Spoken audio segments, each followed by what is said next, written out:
Ancient Rome, one of history's most iconic civilizations, was a juxtaposition of brilliance and oddity. Beneath its grandeur, several practices may make our modern skin crawl. Let's plunge into this bygone era and unearth some of its most bizarre and, by today's standards, repulsive customs. Number 1. Gladiator blood as medicine. The iconic Colosseum, with its gladiatorial combats, is a symbol of Rome's might and the brutal nature of its entertainment. Beyond the bloody battles for life and death, the arena also had another significance for some Romans, a source of medicine. As strange as it may sound, gladiator blood was believed to have healing properties. Gladiators were more than mere combatants for many Romans. They were a representation of strength, vigor, and bravery. Falling and standing up time and again, they were seen as fighters, not only against their opponents, but also against death itself. Their very essence was considered to be infused with vitality and potency, and thus it was believed that their blood had curative powers. Several Roman texts mention the custom of spectators rushing to collect the blood of fallen gladiators. In some cases, they believed it could cure epilepsy and other ailments. To a modern observer, this may seem as a ghastly act of desperation, but understanding the Roman perspective helps. They lived in a world filled with superstitions, rituals, and beliefs, where the lines between life and death, human and divine, were often blurred. Roman medicine was largely influenced by the Greeks. The ancient Greeks believed in the four humors: blood, yellow bile, black bile, and phlegm. An imbalance in these humors was believed to be the cause of diseases. With such a background, it's not surprising that the Romans, who adopted many Greek practices, could believe in the healing power of a strong man's blood. There were dedicated sellers outside the Colosseum who peddled vials of gladiator blood as medicine. It was not just any blood, it had to be fresh, and the more violently a gladiator had died, the more potent it was believed to be. The gore-soaked sand, called harina, was also in demand. People took it home in the hope that it would transfer the strength and courage of the fallen gladiator. Number 2. Public toilets and sponges. Public facilities and communal living defined much of Roman urban life, with public baths, forums, and, of course, public toilets or latrini. These toilets, often overlooked in the glamorous retellings of Roman history, provide a unique and intimate insight into the day-to-day realities of Roman citizens and their ideas of cleanliness, sanitation, and sociability. The latrini were a far cry from our private and enclosed modern restrooms. Instead, they often consisted of long stone benches with multiple holes, allowing several individuals to use the facilities simultaneously. With no divisions or partitions between them, using these public toilets was a communal experience. Privacy, as modern societies understand it, was a luxury not deemed necessary for such activities.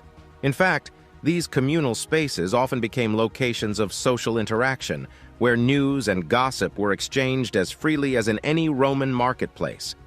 Integral to this experience was the absence of our modern-day toilet paper. Instead, Romans employed a tool known as the tersorium, a sponge mounted on a stick.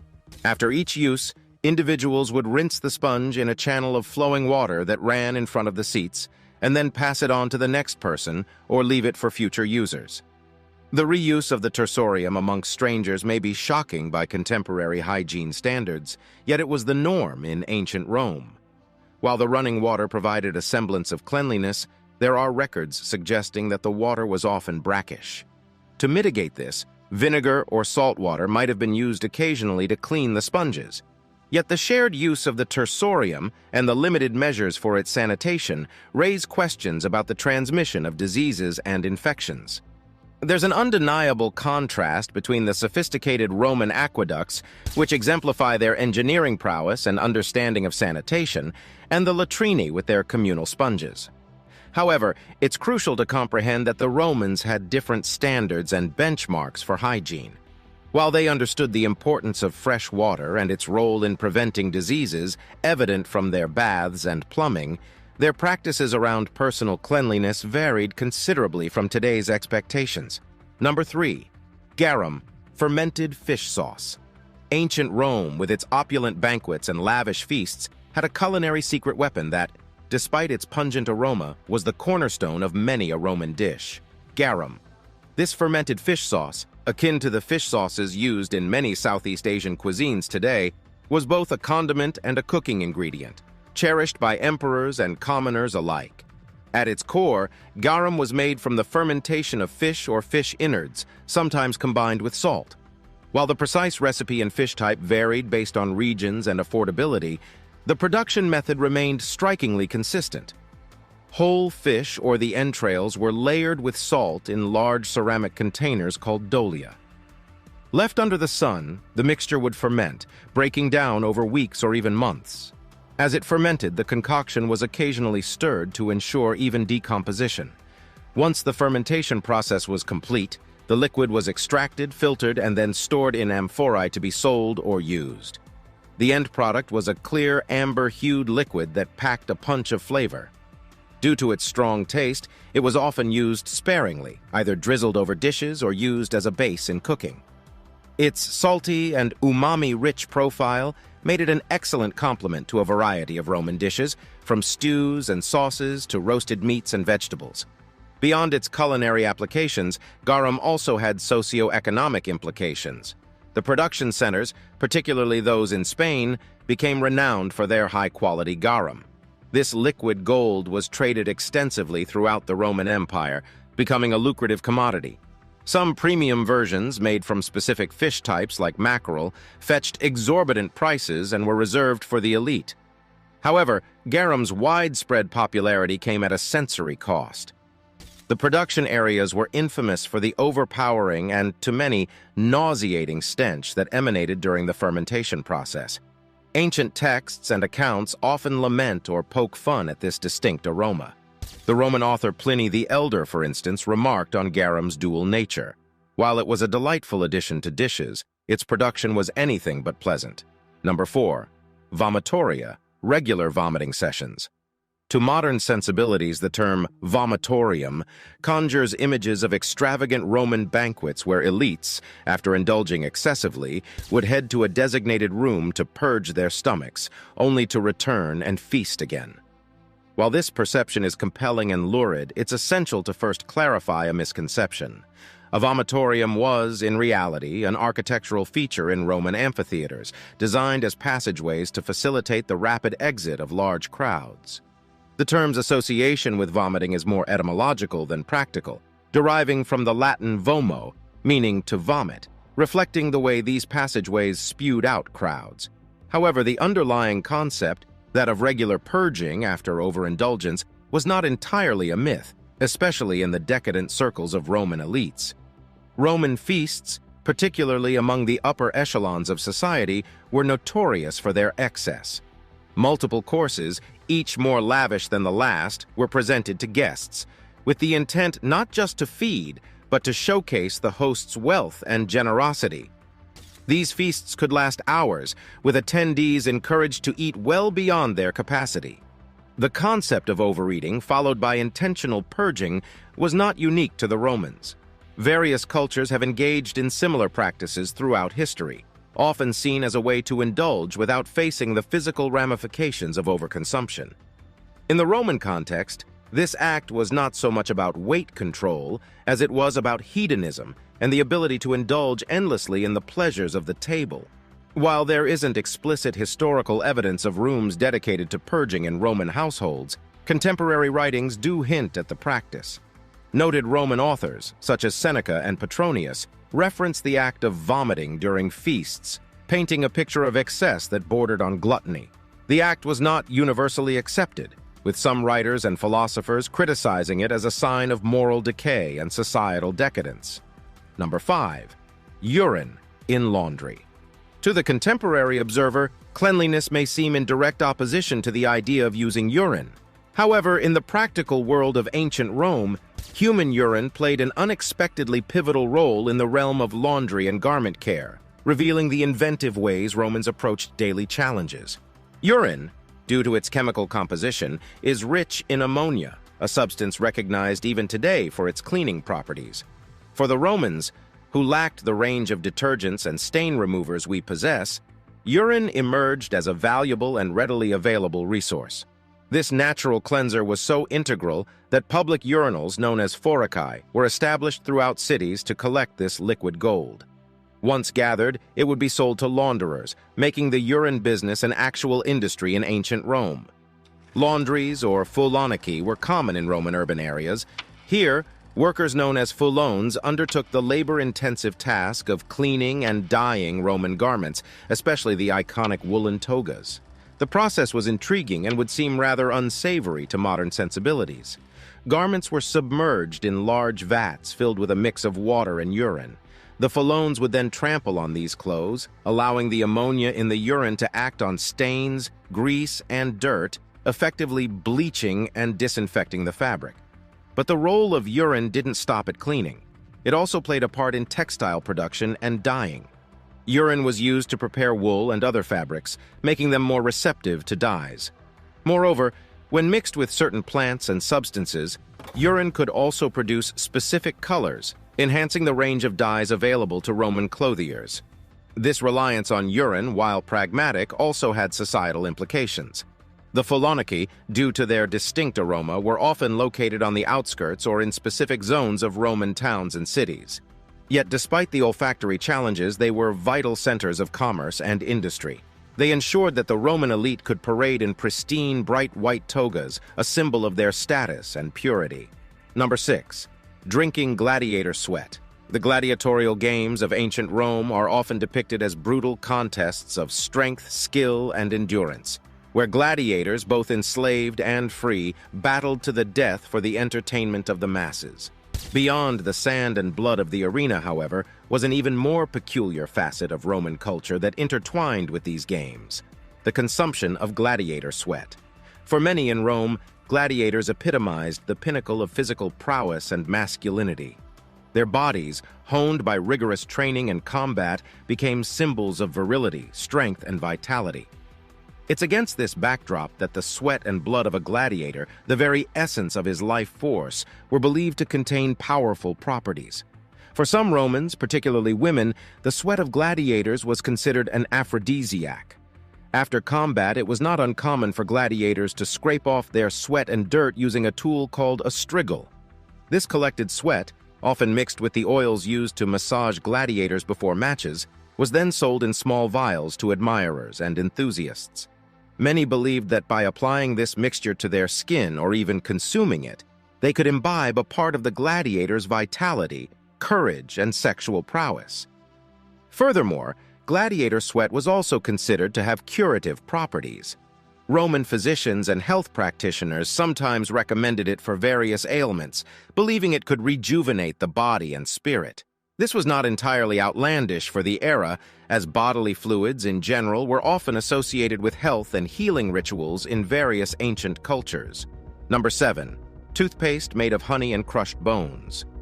When one thinks of ancient Rome, advanced infrastructure, mighty legions, and philosophical discourses often come to mind. Yet, the daily life of a Roman, including their dental hygiene, reflects a curious blend of sophistication and simplicity. In an era without minty fresh toothpaste or electric toothbrushes, Romans developed their unique formula for maintaining oral health. Their toothpaste, quite different from our modern variants, was often a concoction of crushed bones, oyster shells, and honey. Bones and shells, when pulverized into a fine powder, acted as abrasive agents, helping in removing plaque and food debris. Honey, a natural antiseptic and sweetener, not only gave the paste a palatable taste, but also offered some antibacterial properties. Sometimes even charcoal and bark were added for their cleansing effects. While the idea of brushing one's teeth with crushed bones might seem unpalatable today, this formula highlights Roman ingenuity. Understanding the importance of oral hygiene, they made use of available materials to craft effective solutions. Historical accounts even mention special dental powders and elixirs peddled by Roman merchants, suggesting a society conscious of breath freshness and dental aesthetics. Number 8. Animal sacrifices for augury. Augury, the ancient practice of interpreting omens from the natural world, was deeply ingrained in Roman religious and political life. Birds' flights, thunder patterns, and most notably, the inspection of animal entrails were all considered valid means to divine the future or seek favor from the gods.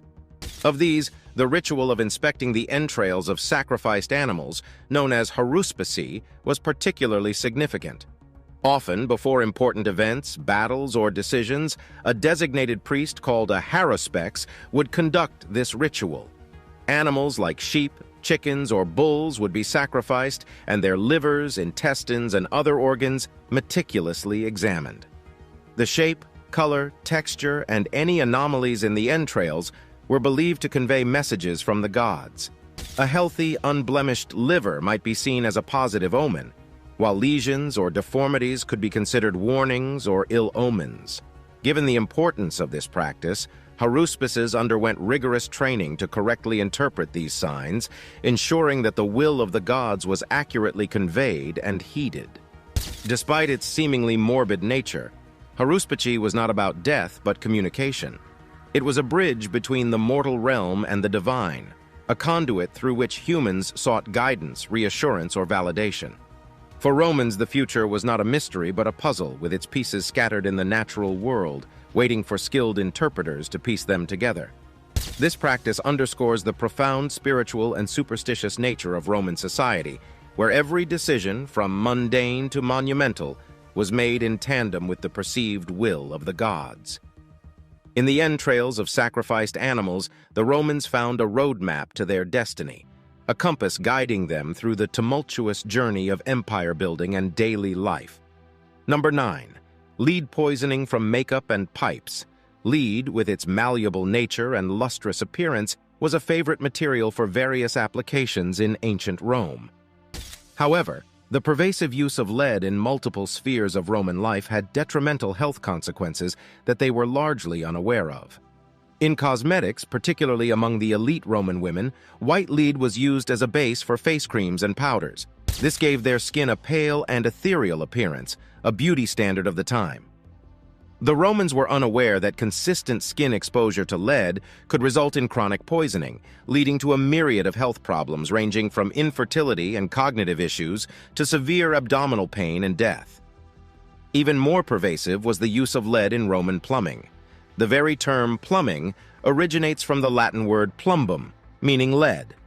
The famed Roman aqueducts often terminated in lead pipes, which transported water to public fountains and private households. Over time, this would have led to lead leaching into the drinking water, posing another route of exposure for the populace. It's been speculated by historians that lead poisoning might have been one of the factors contributing to the decline of the Roman Empire. The chronic effects of lead exposure could have gradually impacted the cognitive abilities and health of the Roman citizens, potentially influencing major political and military decisions. Number 10. Nail cleaners from silver and exotic animals. Personal grooming held immense significance in the Roman world, and the tools they used reflected not just utility, but also status and wealth. Among the myriad of grooming instruments, nail cleaners stood out, especially those crafted from precious materials. Silver nail cleaners, intricately designed and often embedded with precious stones, were coveted items among the Roman elite. The lustrous appeal of silver combined with its antimicrobial properties made it an ideal choice. Such tools were more than just utilitarian, they were symbols of opulence and were often flaunted in public gatherings. Beyond silver, the obsession with exoticism and luxury led to the use of bones from rare animals in crafting nail cleaners. Ivory, obtained from distant lands, and animals like elephants, was another material of choice. These exotic animal-derived tools added an extra layer of prestige, indicating not just wealth, but also connections and access to distant, mysterious regions of the world. Having a nail cleaner made from rare and expensive materials was a statement. It said as much about a person's socioeconomic status as it did about their commitment to hygiene. In the public baths, where Romans often socialized, these tools were displayed and used, making them as much a part of the social fabric as they were of personal grooming. The Roman penchant for luxury, even in the minutiae of daily life, reveals a society deeply concerned with appearances, status, and the narratives of wealth. Their grooming tools, from silver nail cleaners to exotic animal bone combs, were tangible manifestations of an empire's vast reach and the privileges of its elite. Number 11. Toga whitening with sulfur fumes. In ancient Rome, the toga was not merely a piece of clothing, it was a powerful symbol of Roman citizenship, prestige, and societal status. Particularly for politicians and the elite, maintaining a brilliantly white toga was essential, as it represented purity, dignity, and authority. However, keeping such a vast piece of cloth spotlessly white in a city known for its dust and grime was no small feat. One of the methods employed to bleach togas was the use of sulfur fumes. Togas would be placed in a special chamber where they were exposed to these fumes, effectively bleaching the fabric. While effective, this method had dangerous side effects. Prolonged inhalation of sulfur fumes can cause severe respiratory problems.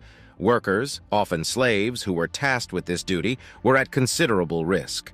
They were exposed to these harmful fumes daily, with little regard for their health or safety. The pristine whiteness of a Roman toga, then, came at a significant human cost.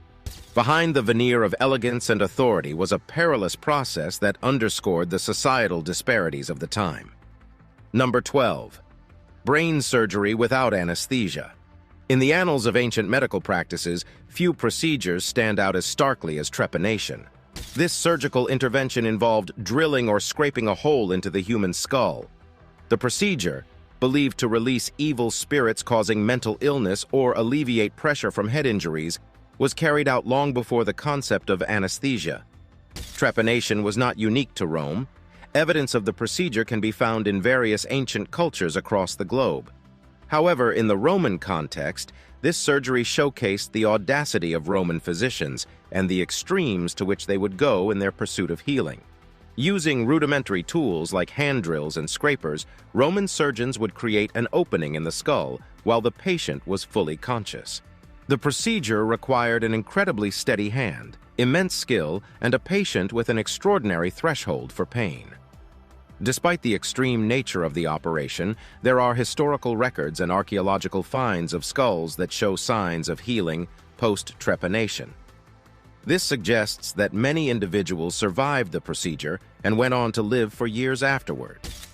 Nevertheless, the very idea of undergoing brain surgery without any form of pain mitigation is horrifying by today's standards. It's a testament to both the desperation of patients seeking relief and the pioneering, albeit risky, spirit of Roman medical practitioners. In many ways, trepanation exemplifies the duality of ancient Roman medicine, a blend of empirical knowledge and audacious interventions where the boundaries of life, pain, and healing were continually tested. Number 13. Public executions as entertainment. The grand arenas of ancient Rome, where roaring crowds gathered to witness gladiatorial combats, chariot races, and theatrical plays, were also the stages for a far more macabre form of entertainment: public executions. Romans, both elite and commoners, would flock to these spectacles, where criminals, prisoners of war, and sometimes political enemies were put to death for all to see. These executions were more than just punitive actions. They were orchestrated shows, designed to send messages about power, justice, and the might of the Roman state. Techniques varied from crucifixion, which was a prolonged, agonizing death, to being mauled by wild beasts or other gruesome methods. The cruelty was not just about punishing the individual, but also served as a stark warning to the populace about the consequences of defying the Roman state.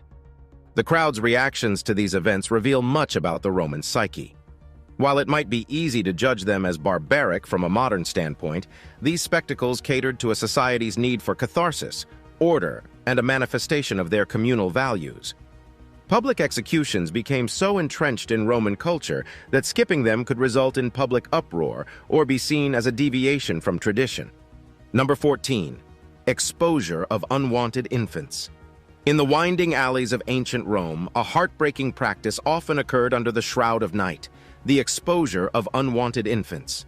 Parents or guardians would leave these infants, often newborns, in public places, abandoning them to the whims of fate. The reasons for such actions varied. Economic hardship, the stigma of illegitimacy, physical deformities, or simply the preference for a male child could lead to this dire decision. It was hoped that someone might find and raise the child, but more often than not, the infant succumbed to the elements or fell prey to wild animals. It's crucial to note that while this practice seems inhumane to us, In the Roman context, it was somewhat normalized. Romans had a different conception of life, death, and familial duties, and the exposure of infants was legally permissible and morally justifiable to many. However, not all stories ended in tragedy. Some exposed children were rescued, only to be raised as slaves or servants by those who found them. Others found refuge in temples or were adopted by childless couples. Exposure serves as a poignant reminder of the vast gulf between ancient and modern sensibilities. It forces us to grapple with the fluid nature of morality across time and cultures, and how societal norms and pressures can shape practices that, to future generations, seem unthinkable. Number 15. Dining on exotic animals. For the wealthy and influential of ancient Rome, dining was not merely a sustenance activity but a lavish spectacle, a testament to their affluence and reach. Opulent feasts featuring exotic dishes became the norm, and the rarer the main ingredient, the more esteemed the banquet. But what truly stood out were the exotic animals that often graced these grand Roman tables. From peacocks sourced from far-off India, flaunting their iridescent tails, to ostriches from the arid lands of Africa, the Roman elite's plate bore testimony to the empire's vast expanse. These dishes were not just about flavor, but about showcasing the host's wealth, power, and ability to procure the rarest delicacies from the furthest corners of the known world. In their quest for culinary novelty, Romans also ventured into the world of more unusual fauna. There are accounts of dormice, fattened in special jars, being served as a delicacy. Flamingos, esteemed for their exotic appearance, were cooked and served in grand feasts, their pink feathers sometimes used as decorative elements. The vast arenas, where beasts from all over the empire were brought to face gladiators, also served as sourcing grounds for unique meals. After a fierce battle, the carcasses of lions, leopards, or bears might find their way to a Roman kitchen, only to be served up in an elaborate dish later. However, this penchant for exotic dining came at a cost. Several species faced the threat of local extinction due to overhunting for Roman tables. While the empire was vast and resources seemed inexhaustible, the ecological footprint of such extravagant consumption began to show. This culinary facet of Roman culture offers a window into a society characterized by excess, power, and a relentless quest for novelty. While their feasts showcased the grandeur of the empire, they also silently echoed the vulnerabilities and unsustainability of unchecked consumption. The Roman dining table was, in many ways, a microcosm of the empire itself, grand, diverse, and always on the edge of excess.